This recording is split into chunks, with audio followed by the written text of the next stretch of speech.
President Muhammadu Buhari on Saturday addressed Nigerians as the country marked Democracy Day.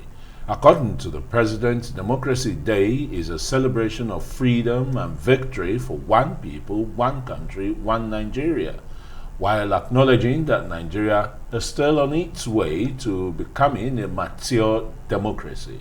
The president said the country has witnessed and overcome in the last 2 years a good number of testing challenges that would have destroyed other nations, especially relating to our collective security. As with all democracies, we will always be going through improvement processes in our desire to reach the goal of a mature democracy, a strong, evolved and integrated nation state to be reckoned with globally. In the last 2 years, we have witnessed and overcome a good number of testy challenges that would have destroyed other nations, especially relating to our collective security.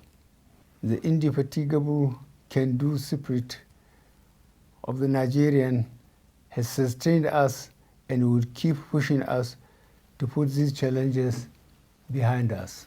Unfortunately, some of these challenges came in the shape of violent outrages, leading to loss of lives of many of our dear compatriots and the destruction of some of our infrastructure, including those devoted to improving our democratic processes. Once again, I want to render my sincere and heartfelt condolences to the families and friends of our gallant servicemen and women who lost their lives in the line of duty and as sacrifice to keep Nigeria safe. I extend the same condolence to the families and friends of our countrymen, women and children who are unfortunate victims of such senseless arsons, kidnappings, and murders. I also share the pains of families and direct victims of ransom-seeking, kidnapped victims who went through unimaginable trauma in the course of their forced imprisonment. Let me assure my fellow citizens that every incident, however minor, gives me great worry and concern, and I immediately order security agencies to swiftly but safely rescue victims and bring perpetrators to justice. Fellow Nigerians, when you elected me as your president in 2015, you did so knowing that I will put an end to the growing insecurity, especially the insurgency in the Northeast. But the unintended consequences of our scattering them in the Northeast push them further in-country, which is what we are now facing and dealing with. Well, for analysis, let's turn to Arise analyst Dr. Sam Amadi, who is with us in the studio and is also the director of Abuja School of Social and Political Thoughts. Well, quite a number of political issues here to interrogate from Mr. President's speech, which has drawn a kind of mixed bag of reactions from Nigerians. There are those who applaud all the initiatives, particularly in most difficult period like this, was seeing some form of growth and development in and out of recession. It may not have been too rosy, but there is something to cheer about. Do you share such thoughts? I think so. It depends on how full, how empty. But first, let's start with infrastructure. The president spoke a lot about investments.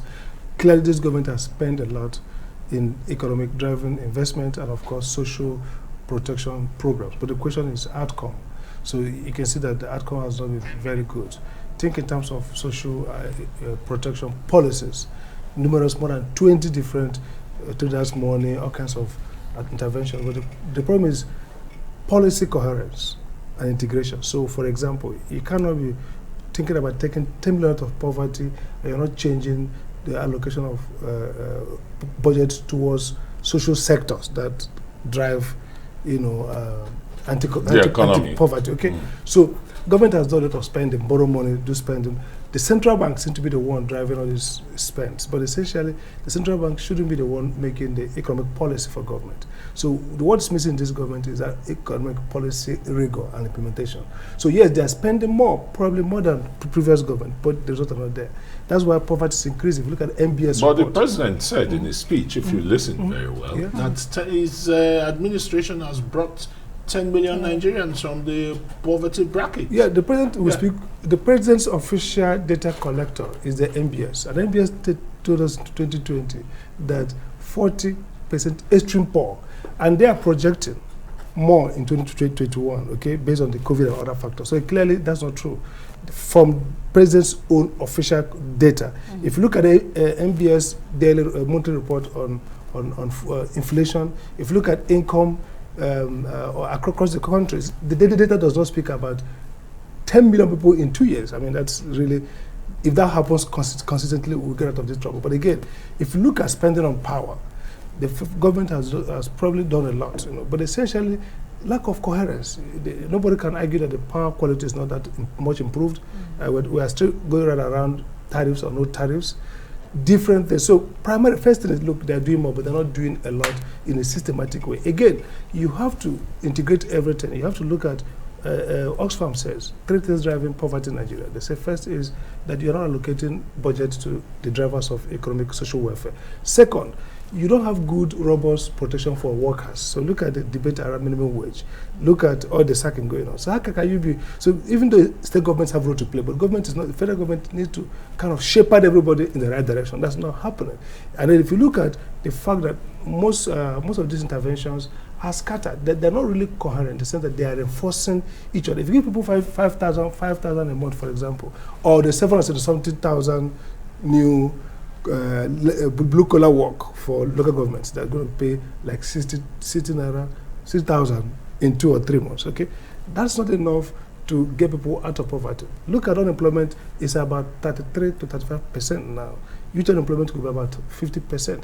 The question then is, how are you mainstreaming knowledge capacity building, skilling, entrepreneurship, to also help people create more jobs? So if you look at the data coming from the states and the federal government, that is not, doesn't pan out well.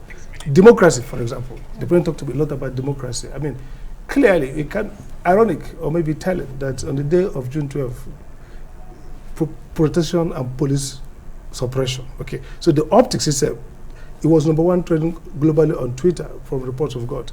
Why? Because too many of these things shows that we're not yet there in the sense of democracy consolidation. Right. We are seeing many states enacting, the government itself enacting laws, anti-social media bills, states imprison bloggers, journalists. So on the whole, you can't say that, you can say half empty. We've not had a military incursion since 1999 when we had this democracy. So that's a formal stage of consolidation in literature.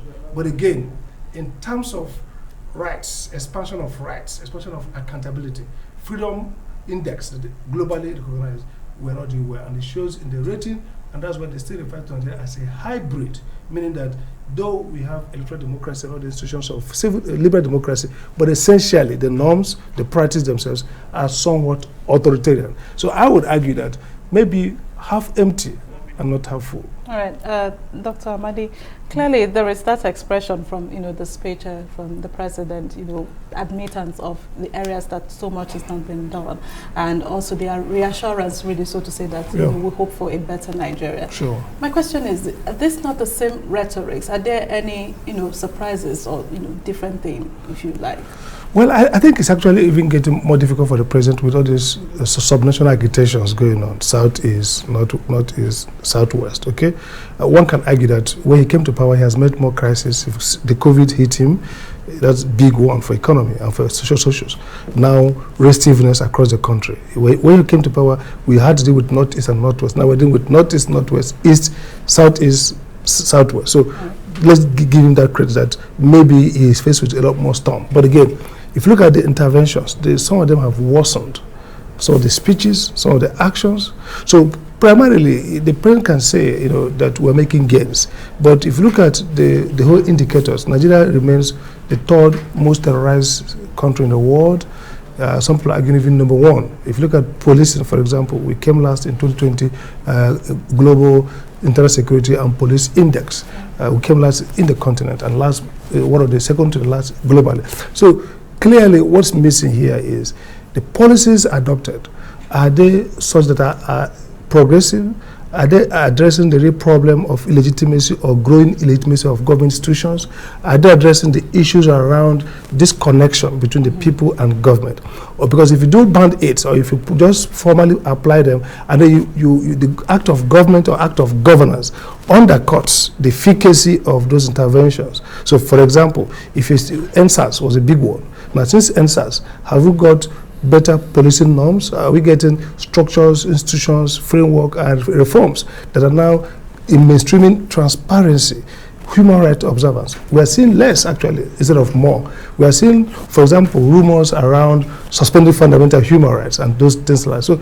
So one can argue really that maybe government needs to step back and revision its mission. What kind of society do you want to create? And then look at all the policy parts and put them together creatively so that they reinforce themselves. You cannot be talking about democratic expansion and you are not focused on expanding transparency in institutions, and you're not focused on accountability, or you're not strengthening the judiciary, you're not strengthening the liberty of the people, and you're not allowing people probably to protest, provided they are peaceful.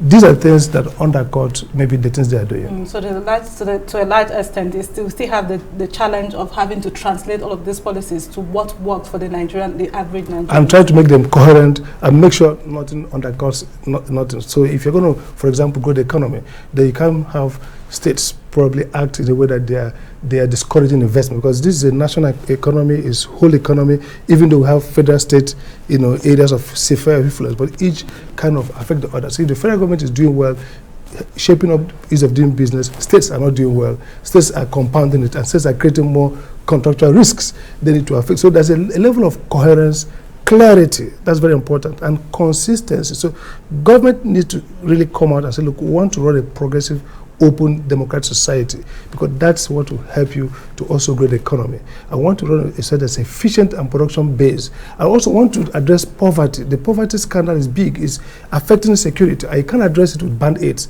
You really need to rethink the whole government expenditure framework. Look at the budgets and make sure, like Biget says, focus a lot on social institutions and walk the talk and let the money show that we are really investing on things that really drive social economic well-being. Okay, very quickly, let's look at Nigeria's parliament. In a minute, the National Assembly.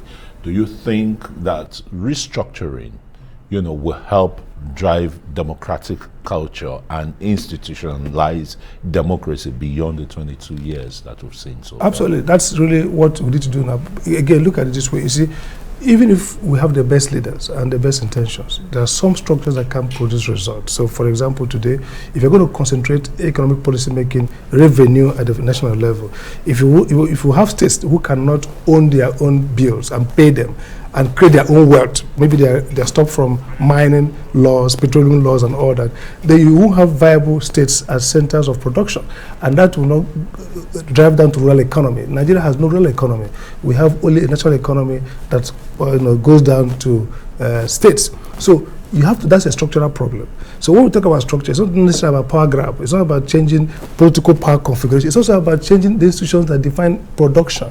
So at the local level, you can't create the Nigerian economic magic except to change fundamentally the way the institution is structured, in a way that more production, more decision making at the lower level of, whether you call it states or regions or counties, whatever you do. So that's one thing. But National Assembly has not been very bold and has not been very complementary. Maybe part of the government failure at the level of federal government is also part of a story around the legislature. They need to come out and support government with both initiatives.